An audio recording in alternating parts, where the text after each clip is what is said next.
Eu tô ao vivo aí pra você agora?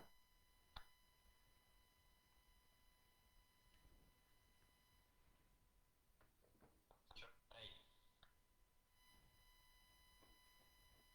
Tá. Ah, beleza. Então eu preciso avisar o pessoal na outra página. Calma aí. Deixa eu copiar isso aqui. Deu uma atrasadinha.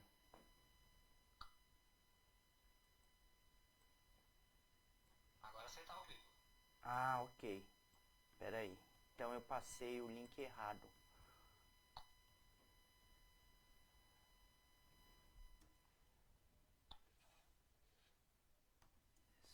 Estou...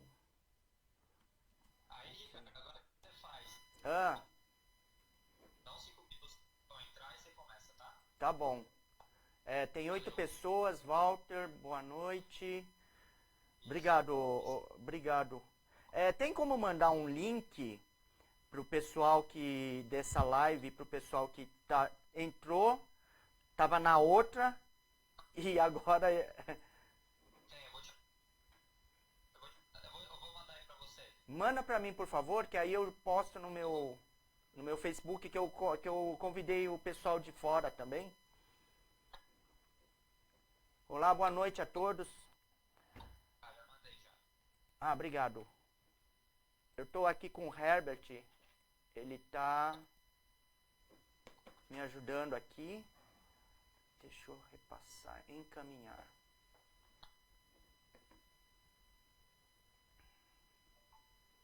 Encaminhar. Dá para mandar para todo mundo ao mesmo tempo? Ixi, aí eu não sei. Se você publicar, publica na sua página. Ah, eu vou publicar na minha Vai. página. Espera aí. Coloca compartilhar. Vai. Espera aí. Tem um botão de compartilhar, né? Pessoal, só um segundinho, por favor, que a gente teve um probleminha técnico aqui, tá? A gente já entra, a gente já começa a falar, tá bom?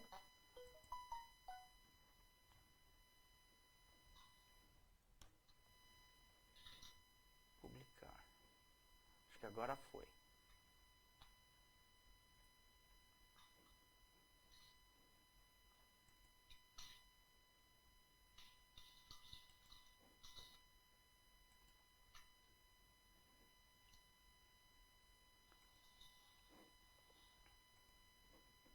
Deixa eu ver se o pessoal tá chegando.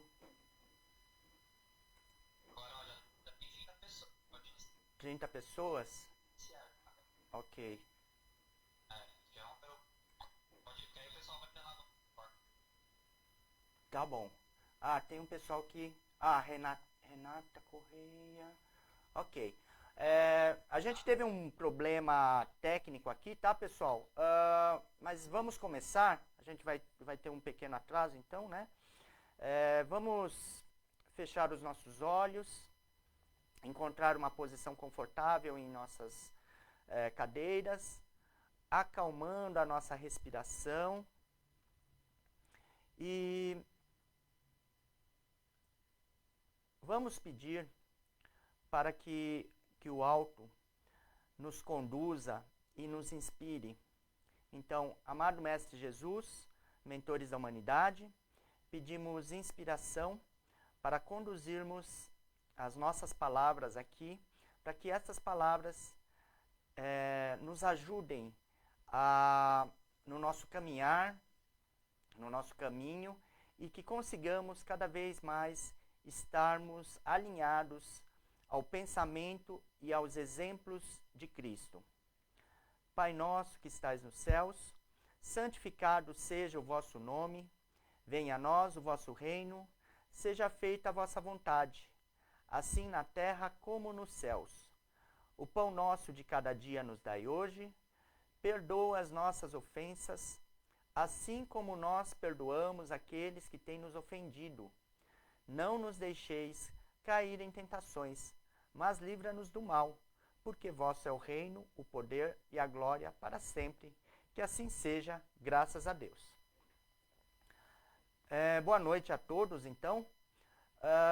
O tema de hoje é caridade caridade de verdade, tá? Por que eu coloquei esse título não tão criativo, né?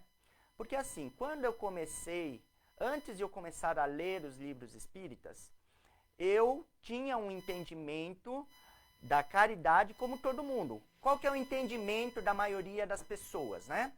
O entendimento de caridade da maioria das pessoas é que caridade é só dar coisas, é só dar dinheiro para uma instituição, é só dar dinheiro para um mendigo.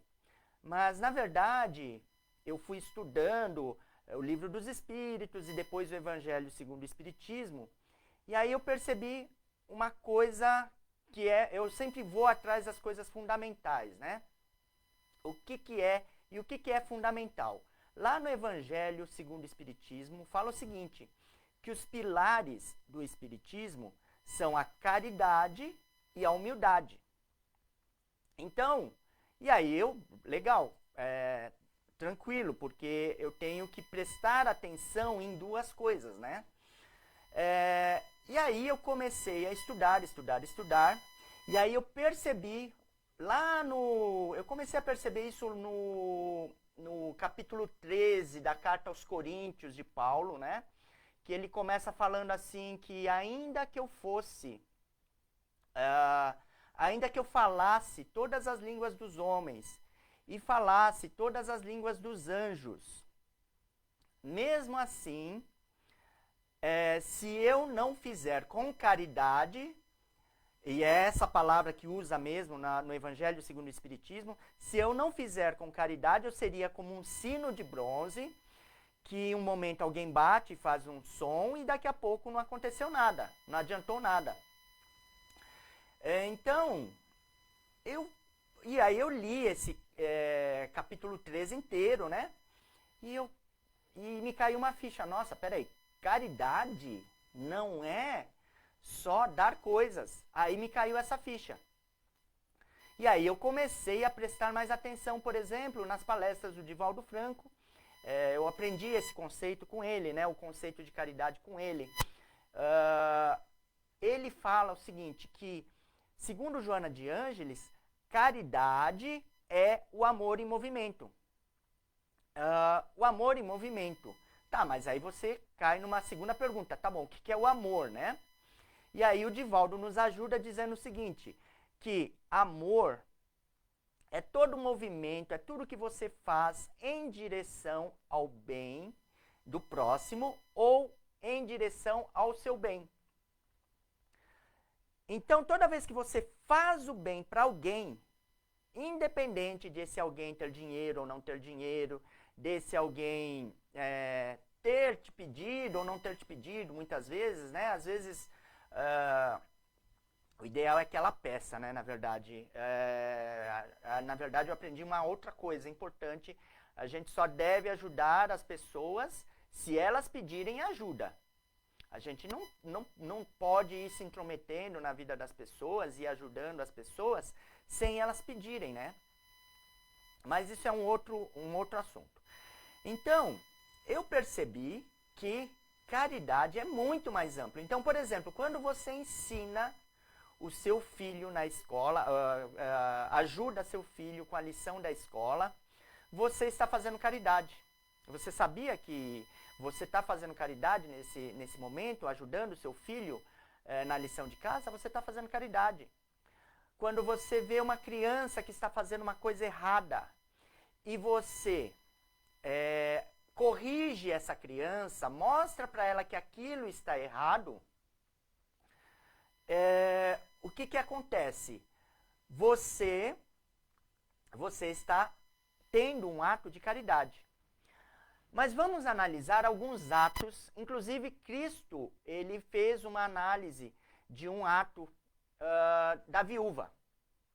Então, tá lá ele e os apóstolos dele, eles estão na frente do templo, e como que funcionava o templo? Eu não sei se funciona assim, dessa forma hoje, tá? Mas naquela época funcionava da seguinte forma. No templo, tinha um local para colocar oferendas. Do lado desse local para colocar oferendas, existia um sino que a pessoa fazia, entregava lá a esmola, a contribuição dele, e ele pegava e tocava o sino. Então todo judeu fazia isso na frente do templo. Só que aí, Cristo prestando atenção no presente, né? No presente daquele momento, ele viu uma senhora que era viúva. Ele sabia que ele consegue ler pensamentos, né? Os médiuns sabem que ler pensamento é uma coisa normal, né? Para pessoas que estão mais avançadas nesse quesito, né? Então Cristo, ele não só lia o seu pensamento, como ele via o seu passado, né? O nível dele de entendimento das pessoas e das coisas é infinitamente maior do que alguém possa sonhar, né? Mas aí ele percebeu que chegou uma viúva, colocou a única moeda, o único dinheirinho que ela tinha lá e não bateu o sino e foi embora. Aí Cristo aproveitou essa oportunidade para ensinar o seguinte: ela vai para o reino dos céus. O fariseu, o doutor da lei, não. O doutor da lei foi lá, colocou o dinheiro do que estava sobrando dele, ele não fez nenhum sacrifício e ainda tocou o sino para avisar todo mundo que ele fez aquela boa ação. Então aqui você consegue enxergar que no caso da viúva houve caridade e no caso do doutor da lei não houve caridade. Por isso que em outro momento Cristo fala assim: dai com a mão direita e não deixe que a mão esquerda veja. Isso é metáfora, né? Porque tem pessoas que levam isso ao pé da letra e aí escondem a mão esquerda e dão dinheiro com a mão... escondem a mão esquerda e dão dinheiro com a mão direita e acham que estão fazendo caridade, né? Não.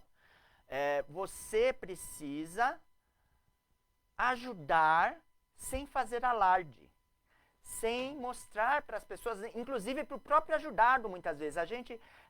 O ideal é que você consiga disfarçar a tal ponto que que a pessoa não perceba que você está ajudando ela. Esse é o ideal. Você conseguir ajudar alguém e esse alguém nem perceber que você está ajudando. Isso é o ideal de você de você ajudar alguém, de você fazer caridade. Mas também a caridade, ela abrange, porque a gente fala de caridade e acha que isso está restrito só no meio religioso, né? Não, caridade é o tempo todo.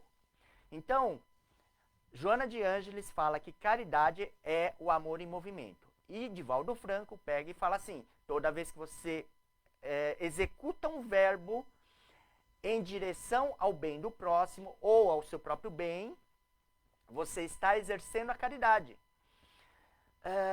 Então, por exemplo, quando você está no seu trabalho, então vamos supor que você seja balconista de farmácia. Na verdade, vamos pegar 2 balconistas de farmácia quaisquer, não vamos dizer que é você. Esses 2 balconistas de farmácia trabalham no mesmo lugar. Só que um deles, na segunda-feira, ele acorda feliz, contente e vai trabalhar feliz, contente. O outro balconista, ele tá chateado porque é segunda-feira, tá de ressaca porque encheu a cara, tomou todas. Só que ele não falta, ele faz um esforço para ir para o trabalho, porque ele sabe que se ele faltar, vão ser descontados 3 dias dele, é o sábado, o domingo e a segunda.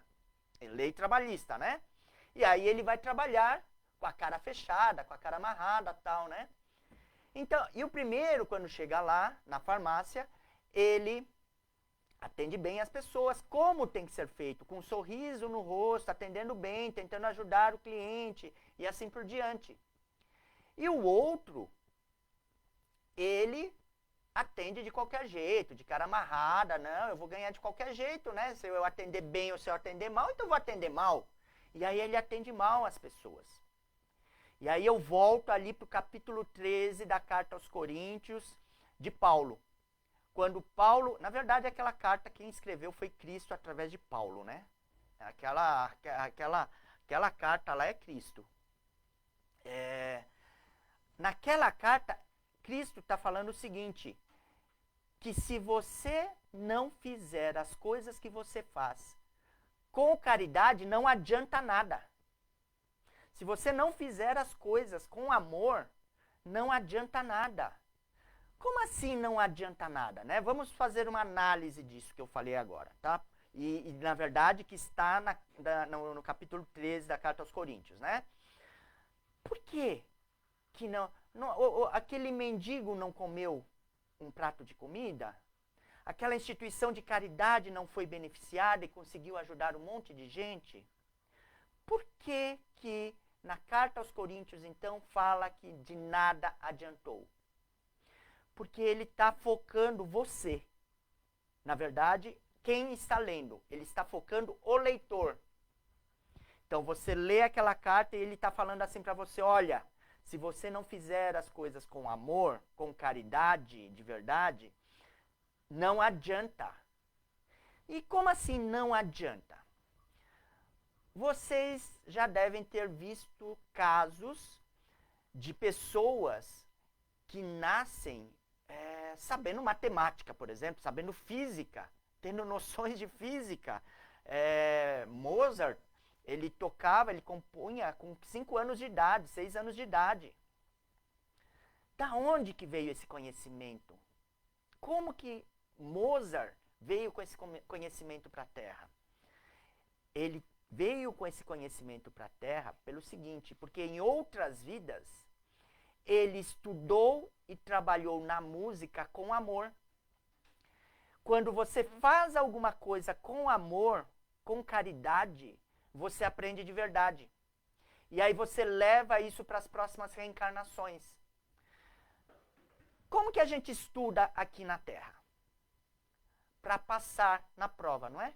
Para pegar o diploma.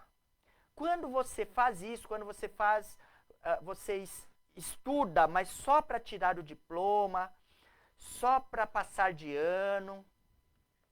Daqui a pouco, como que é na prova, né? Por exemplo, você estuda para uma prova, aí você chega na prova, você vai bem na prova, você tira 10 na prova, mas um dia depois eu te faço uma pergunta sobre aquela prova e você não consegue mais responder. Por quê? Porque você estudou só para passar naquela prova. Você não estudou com amor ao conhecimento.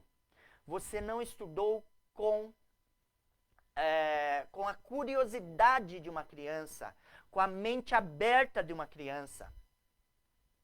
E aí você, daqui a pouco, não sabe mais sobre aquele assunto. Muitos de nós aqui têm o 2º grau completo, têm a faculdade, têm o 1º grau completo, né? Mas vocês conseguem fazer a prova do Enem? E conseguem ter uma média razoável? Façam esse teste com vocês. Se você não conseguir ter uma nota razoável numa prova do Enem, sabe o que significa? Significa que você sempre estudou só para passar. Nós precisamos começar a adquirir o hábito, então, de estudar com amor, trabalhar com amor, ir para o trabalho com amor, parar de reclamar da segunda-feira, porque nós aqui no Ocidente, nós temos esse hábito, né, de achar que o trabalho é um castigo, né? Trabalho não é castigo, não.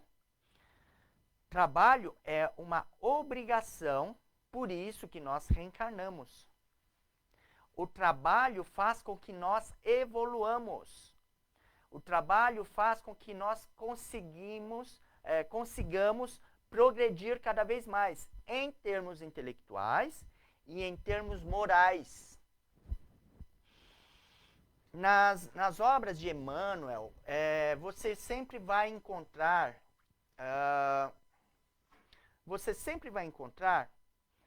essa dupla, humildade e caridade, tá? Humildade é uma postura mental. É a postura de quem sabe que sabe muito pouco. Sócrates chegava a dizer que não sabia nada, mas Sócrates era um sábio, ele sabia muita coisa. Mas quando ele falava isso, ele não estava querendo dizer que ele não sabia nada absolutamente. Não, ele tem conhecimento e ele sabe que ele tem esse conhecimento. Só que ele tem a humildade, a postura mental da humildade de reconhecer que o conhecimento que ele tem, independente do tamanho desse conhecimento que ele tem, é muito, muito, muito pequeno com relação ao conhecimento do universo, por exemplo, ou conhecimento de universos dos universos. Então isso é humildade, é uma postura intelectual. Você entende que você precisa aprender. Por isso que Cristo, desde o começo da jornada dele aqui encarnado nesse planeta, ele já vem ensinando humildade. A primeira lição que ele vem dar é humildade. Primeiro porque ele veio das esferas superiores, desceu para o nosso nível e reencarnou no nosso planeta. A primeira lição que ele vem nos dar é de humildade. Aí ele reencarna porque ele reencarnou em outros planetas. Não reencarnou na Terra, mas ele veio de outros planetas, certo? E aí ele reencarna no planeta Terra, numa manjedoura, que é o nome bonito de estábulo. Com os animais em volta, tal, dizendo o seguinte, dando a seguinte mensagem: olha, eu sou o Messias prometido, mas eu não sou o Messias guerreiro. Porque na tradição judaica existiam duas previsões. A previsão de um Messias guerreiro e o Messias sofredor. E aí Cristo vem como Messias sofredor. Inclusive lá no alto da cruz, ele pega e fala assim: meu Deus, por que me abandonastes? Ele não está, por favor, não pense, não seja inocente. Quem já é espírita há um tempo, não seja inocente. Quem é novo, tudo bem, mas quem nunca estudou espiritismo, tudo bem. Mas quem já estuda espiritismo há algum tempo, não seja inocente de achar que ele ficou com medo. Ele não ficou com medo da morte. Jamais. Chico Xavier não tinha medo da morte no final da vida dele. E outros espíritas não tiveram medo da morte. Eles sabiam até a hora que eles iam desencarnar. É o caso tem uma escritora espírita aí que Bezerra de Menezes veio avisar para ela: olha, você vai desencarnar 10h30. Ela falou: tudo bem. E aí pegou e saiu ligando para todo mundo, avisando: olha, eu tô ligando só para me despedir de você, tal, né? Inclusive para o presidente da FEB daquela época. E despedindo, mas você vai viajar? Eu vou fazer uma viagem. Isso para a secretária, né? Eu vou fazer uma viagem e tal. Ah, não, mas o presidente também vai querer ir junto com você, tal, né? Não, nesse lugar ele não vai poder ir agora, não. Ele vai depois, mas não agora, né? Ivone Pereira do Amaral. Lembrei o nome dela. E ela não ficou com medo da morte. Então, Ivone Pereira do Amaral, obviamente, não é superior a Cristo. Chico Xavier, obviamente, não é superior a Cristo. Então, Cristo não teve medo. Quando ele falou essas palavras, ele recitou um salmo. É o Salmo 22 ou 23, se eu não me engano, tá? Que é conhecido como o Salmo do Messias. Que quando o rei Davi, ele escreveu essa poesia, na verdade, pelas mãos dos poetas que ele tinha à disposição, né? Ele estava passando por dificuldades, né? E aí ele pega e cobra de Deus, né? Ele cobrando de Deus, já pensou? Porque Deus faz uma promessa para ele, né? Olha, da sua semente eu enviarei o meu filho. E aí o Davi, ele meio que está reclamando nesse salmo, né? E ele pega e começa: meu Deus, por que me abandonastes? Ele estava falando assim, olha, do jeito que as coisas estão indo, porque ele estava passando por dificuldade, né? Muita dificuldade mesmo. E ele estava meio falando assim, olha, do jeito que as coisas estão indo, não vai ter semente, não vai ter filho, não vai ter próximas gerações, né? Mas é isso, esse salmo, né? É o Salmo 22, se eu não me engano. Então, Cristo não teve medo, ok? E aí, a outra coisa importante é a caridade. O que é a caridade? É o amor, né? É o amor em movimento. É o sentimento. Então, precisamos desenvolver as duas coisas, a humildade e a caridade. Ok. Eu estou dando umas pausas, pessoal, porque quando eu falo, eu esqueço de respirar e aí eu tô respirando, tá? É só por isso que eu estou dando essas pausas. Então, e por que Cristo, então, ele, por exemplo, ele toma a figura de uma criança e diz assim, porque assim, o que estava acontecendo, né? Deixa eu contar o cenário ali. Cristo estava com os apóstolos, a multidão de pessoas em volta dele, as crianças tentando chegar perto dele e os apóstolos afastando. Não pode chegar perto do mestre e tal, não sei o quê, né? O mestre olha para aquilo e fica bravo, né? Fica chateado. E aí ele pega e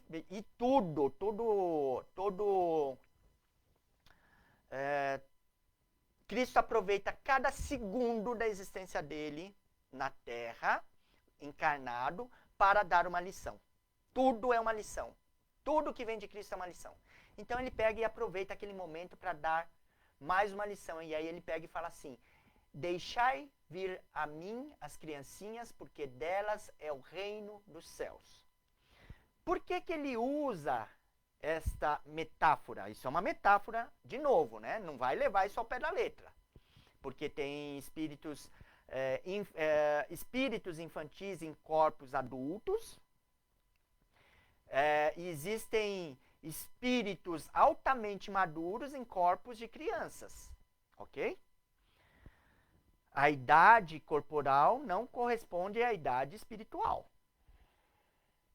Então, olha só, Cristo toma as crianças como um símbolo para o reino dos céus, para conseguir entrar no reino dos céus. Por quê? Porque a criança é, ao mesmo tempo, humilde e, ao mesmo tempo, caridosa. Como assim humilde? É humilde porque ela sabe que ela vai crescer, ela tem essa consciência, e nesse processo de crescimento ela vai aprender. Ela tem essa consciência. Então, a mente dela está aberta. Você fala uma coisa para ela, ela aprende. Então, por isso que a gente tem que falar as coisas certas. Tomar cuidado com o que a gente fala quando a gente está perto de criança.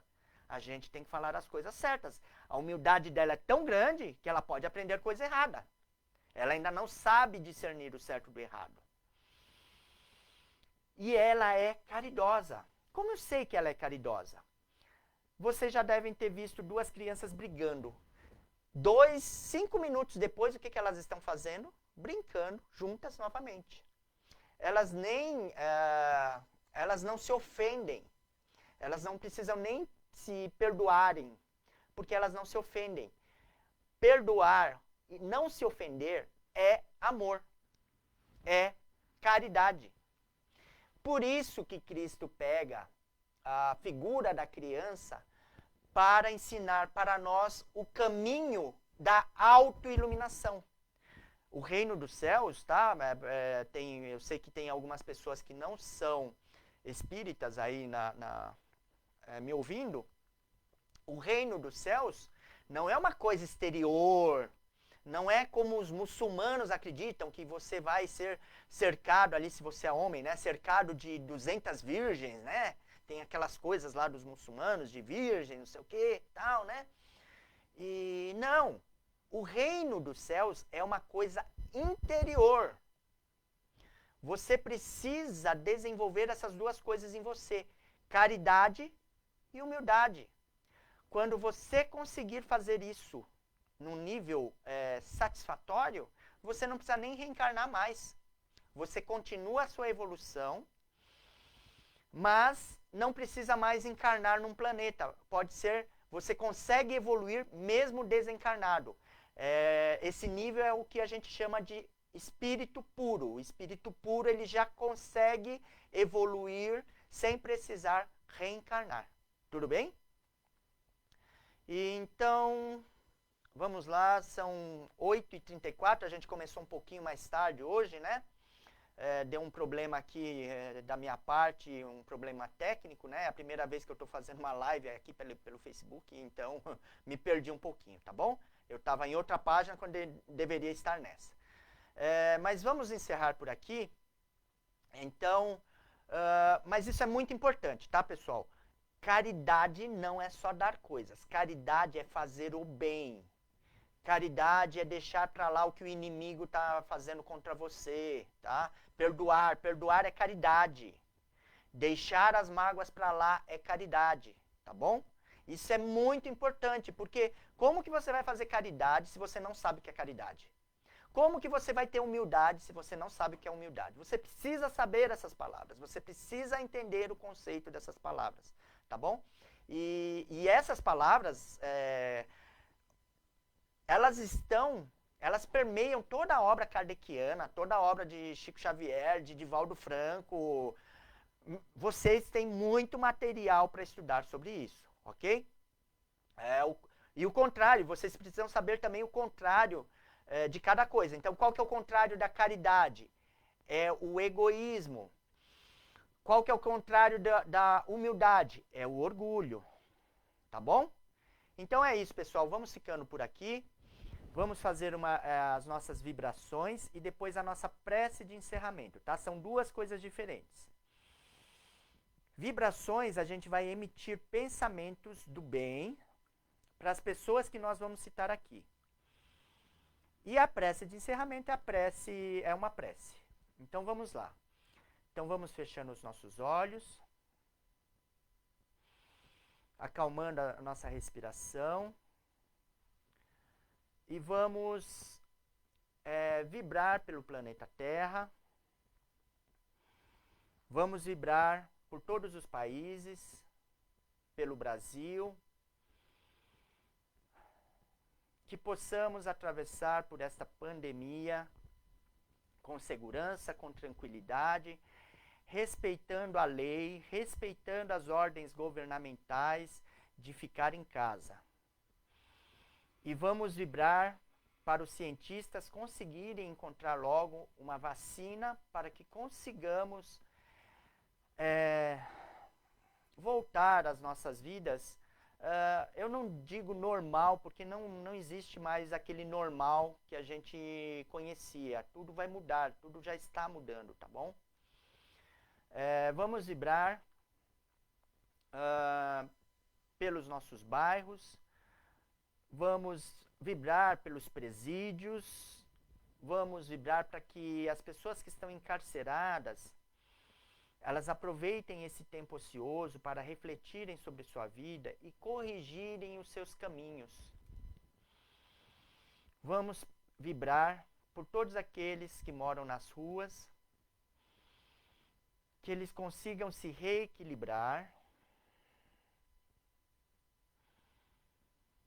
Vamos vibrar pelos hospitais, por aqueles que trabalham nos hospitais. Vamos vibrar para que eles consigam ter forças, coragem, fé, esperança, apesar do que eles estão enfrentando, porque os profissionais de saúde estão enfrentando algumas coisas bem difíceis, bastante difíceis, não é para qualquer um. Então vamos vibrar para que eles consigam mais coragem, mais força, mais esperança e mais fé. Vamos vibrar por todos que estão doentes, por todos que estão nos hospitais ou que estão em suas casas. Muitos estão doentes em casa. Então vamos vibrar para que todos consigam se recuperar, para que consigam para que consigam sair dessa, consigam se recuperar e não façam parte das estatísticas de desencarnações, que eles consigam ter mais tempo na Terra. Vamos vibrar pelos nossos quarteirões, pelas nossas casas.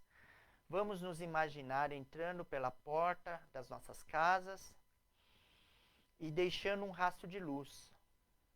E vamos aproveitar para que, se caso haja obsessores, espíritos com maus propósitos, fazendo residência em nossas casas, desencarnados que estão fazendo residência em nossas casas, com maus propósitos, que eles sejam socorridos, que eles sejam esclarecidos quanto à sua situação e que eles sejam reencaminhados para a sua evolução natural. Vamos vibrar pelas pessoas dos nossos vizinhos, vamos vibrar pelos nossos inimigos, por aqueles que se dizem nossos inimigos, porque o importante é não sermos inimigos de ninguém, porque inimigo todo mundo tem, mas o importante é nós não sermos inimigos de ninguém. Então vamos vibrar também por esses inimigos, vamos perdoar esses inimigos, vamos vibrar pelos nossos familiares, principalmente se eles estiverem atravessando por uma situação difícil. Vamos vibrar por nós mesmos, para que nós consigamos cada vez mais dar passos vigorosos em direção ao nosso verdadeiro destino, que é sermos cada vez mais caridosos, cada vez mais humildes, para que assim consigamos purificar os nossos espíritos. E vamos deixar uma vibração em aberto para que a espiritualidade leve para aquele que mais necessita, mas que nós não citamos nessas vibrações. E agora vamos para a nossa prece de encerramento. Amado Mestre Jesus, mentores da humanidade, agradecemos por mais esta oportunidade de aprendizado, de estudo. Agradecemos pelas inspirações nos enviadas para que disséssemos as coisas necessárias para a evolução de quem está nos ouvindo e da minha própria evolução também, claro. E pedimos para que nos proteja, para que nos ilumine as nossas mentes, os nossos corações, para que nós possamos atravessar esta situação com paz, com serenidade, com esperança, com fé no futuro e sabendo que nenhuma folha cai de nenhuma árvore sem a permissão de Deus. Então nós sabemos que existe um motivo para estarmos atravessando esta situação desde antes da nossa reencarnação, desde antes do nosso nascimento nesse momento. Muito obrigado por tudo, muito obrigado pela proteção e muito obrigado pelas provas também, pelos problemas que nós estamos enfrentando, porque são com os problemas que nós conseguimos evoluir. Pai nosso que estais nos céus, santificado seja o vosso nome, venha a nós o vosso reino, seja feita a vossa vontade, assim na terra como nos céus. O pão nosso de cada dia nos dai hoje, perdoa as nossas ofensas, assim como nós perdoamos aqueles que têm nos ofendido. Não nos deixeis cair em tentações, mas livra-nos da ignorância, livra-nos do mal, porque vosso é o reino, o poder e a glória para sempre, que assim seja, graças a Deus. Eu agradeço a presença de todos, tenham uma ótima semana, aproveitem o tempo para estudar, aproveitem esse tempo para fazer aquelas coisas que você vivia falando que não tem tempo para fazer, tá bom? E fiquem em casa, porque ficar em casa também é um ato de caridade, porque se você fica em casa, você diminui a probabilidade de outras pessoas se infectarem e de você também se infectar, claro, e aí você proteger o sistema de saúde, para que o sistema de saúde não entre em colapso, tá bom? Fiquem com Deus e muito obrigado pela presença. Um grande abraço a todos.